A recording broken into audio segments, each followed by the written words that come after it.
და რაზე იტირე ბოლოს. ხო, ამას წინათ გადავწყვიტე ხელახლა მენახა ფილმი Children of Heaven, ხო, ეგრე ქვია. ირანელ ბავშვებზე არის გადასარევი ფილმია, ირანელ დაძმაზეა, რომლებსაც ერთი საზიარო ფეხსაცმელი აქვს და ისე დადიან სკოლაში, იმიტომ რომ ძმა, უფროსი ბიჭი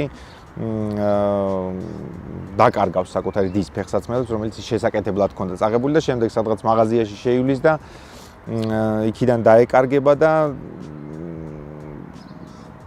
მოკლედ უწევთ, რომ ერთი და იგივე კედებით იარონ სკოლაში და როცა დამბრუნდება, ეს იცვამს სადღაც ხვდებიან ერთმანეთს და მიდიან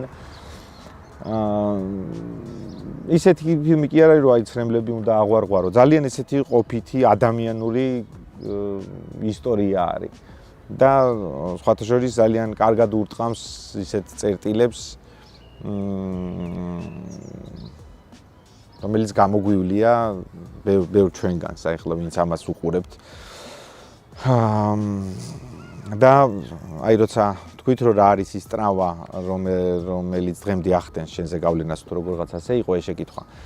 მივხვდებით რომ ბავშვობაში ძალიან ბევრი რაღაც ფორმირდება ეგრე, რამაც მე შეიძლება მთელი ცხოვრება გვაწვალოს ან პირიქით მთელ ცხოვრებაში მოგცეს თავდაჯერება და ისეთი დრამატული ფილმი კი არ არის, რამე ისეთი განსაკუთრებული ცუდი კი არ ხდება, მაგრამ აი როცა უყურებ ამ ფილმში ამ ბავშვების ემოციებს, როცა აი აბსოლუტურად თითქმის უმნიშვნელო, მაგრამ მისთვის ძალიან მნიშვნელოვან რაღაცაზე ძალიან გულწრფელად ტირიან და აღვარღვარებენ ცრემლებს, რაზეც ახლა ჩვენ გაგვეცინება, მაგრამ მაშინ ეს იყო ძალიან რთული მათთვის.